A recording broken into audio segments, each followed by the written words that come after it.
Hello everyone, welcome back to my YouTube channel Ghar Sansar. तो आज हम सुनने वाले हैं निर्जला एकादशी की व्रत कथा।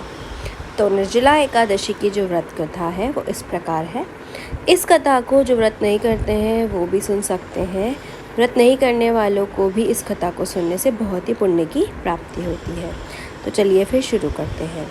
तो एक बार भीमसेन जी व्यास जी से कहने लगे कि हे पितामह, भ्राता युधिष्ठिर, माता कुंती, द्रौपदी, अर्जुन, नकुल और सहदेव आदि सब एकादशी का व्रत करने को कहते हैं, परंतु महाराज मैं उनसे कहता हूँ कि भाई मैं भगवान की शक्ति पूजा आदि तो कर सकता हूँ, दान भी दे सकता हूँ, परंतु भोजन के बिना नहीं रह सकता।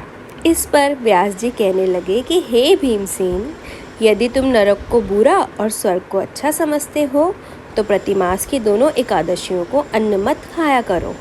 भीम कहने लगे कि हे पितामह, मैं तो पहले ही कह चुका हूँ, मैं भूख सहन नहीं कर सकता।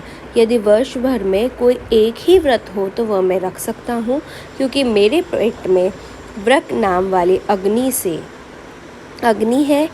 सो में भोजन किए बिना नहीं रह सकता। भोजन करने से वह शांत रहती है, इसलिए पूरा उपवास तो क्या, मैं एक समय भी बिना भोजन किए नहीं रह सकता।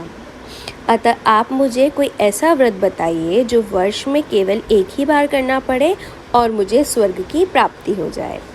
ऐसे में श्री व्यास जी कहने लगे कि हे पुत्र, बड़े बड़े ऋषियों ने बहुत शास्त्र आदि बनाए हैं जिनसे बिना धन के थोड़े परिश्रम से ही स्वर्ग की प्राप्ति हो सकती है। इसी प्रकार शास्त्रों में दोनों पक्षों की एकादशी का व्रत मुक्ति के लिए रखा जाता है। व्यास जी के वचन सुनकर भीमसेन नरक में जाने के नाम से भयभीत हो गए और काँपकर कहने लगे कि अब मैं क्या करूं? मास में 2 व्रत तो मैं कर नहीं सकता, हाँ वर्ष में एक व्रत करने का प्रयत्न अवश्य कर सकता हूँ। अतः वर्ष में एक दिन व्रत करने से यदि मेरी मुक्ति हो जाए तो ऐसा कोई व्रत बताइए। यह सुनकर व्यास जी कहने लगे कि वृषभ और मिथुन की संक्रांति के बीच जयेश मास के शुक्ल पक्ष की जो एकादशी आती है उसका नाम निर्जला है। तुम उस एकादशी का व्रत करो। इस एकादशी के व्रत में स्नान और आचमन के सिवा जल वर्जित है। आचमन में 6 मासे से अधिक जल नहीं होना चाहिए, अन्यथा यह मद्यपान के सदृश हो जाता है। इस दिन भोजन नहीं करना चाहिए, क्योंकि भोजन करने से व्रत नष्ट हो जाता है। यदि एकादशी को सूर्योदय से लेकर द्वादशी के सूर्य तक जल ग्रहण न करें तो उसे सारी एकादशियों के व्रत का फल प्राप्त होता है।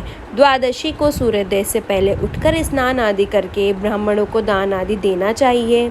इसके पश्चात भूखे और सत्पात्र ब्राह्मण को भोजन कराकर फिर आप भोजन कर लेना चाहिए। इसका फल पूरे 1 वर्ष की संपूर्ण एकादशियों के बराबर होता है।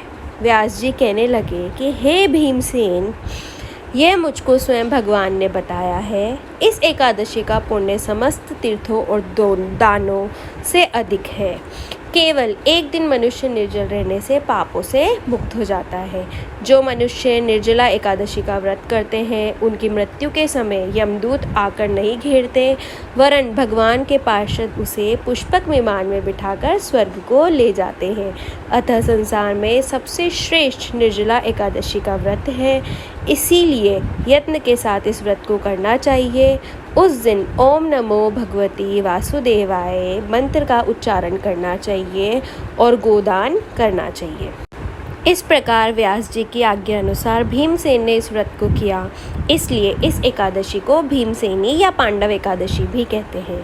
निर्जला व्रत करने से पूर्व भगवान से प्रार्थना करें कि हे भगवान, आज मैं निर्जल व्रत करूँगा, दूसरे दिन भोजन करूँगा, मैं इस व्रत को श्रद्धापूर्वक करूँगा, अतः आपकी कृपा से मेरे सब पाप नष्ट हो जाएं। इस दिन जल से भरा हुआ घड़ा वस्त्र से ढककर स्वर्ण सहित दान करना चाहिए। जो मनुष्य इस व्रत को करते हैं उनको करोड़ पल सोने के दान का फल मिलता है, और जो इस दिन यज्ञातिक करते हैं उनका फल तो वर्णन ही नहीं किया जा सकता। इस एकादशी के व्रत से मनुष्य विष्णु लोक को प्राप्त होता है। जो मनुष्य इस दिन अन्न खाते हैं वे चांडाल के समान हैं, वे अंत में नरक में जाते हैं। जिसने निर्जला एकादशी का व्रत किया है वह चाहे ब्रह्म हत्यारा हो, मद्यपान करता हो, चोरी की हो या गुरु के साथ द्वेष किया हो, मगर इस व्रत के प्रभाव से स्वर्ग जाता है। हे कुंती पुत्र, जो पुरुष या स्त्री श्रद्धापूर्वक इस व्रत को करते हैं उन्हें अग्रलिखित कर्म करने चाहिए। प्रथम भगवान का पूजन, फिर गोदान, ब्राह्मणों को मिष्ठान व दक्षिणा देनी चाहिए तथा जल से भरे कलश का दान अवश्य करना चाहिए।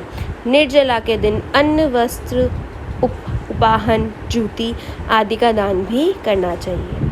जो मनुष्य भक्तिपूर्वक इस कथा को पढ़ते हैं या सुनते हैं उन्हें निश्चय ही स्वर्ग की प्राप्ति होती है।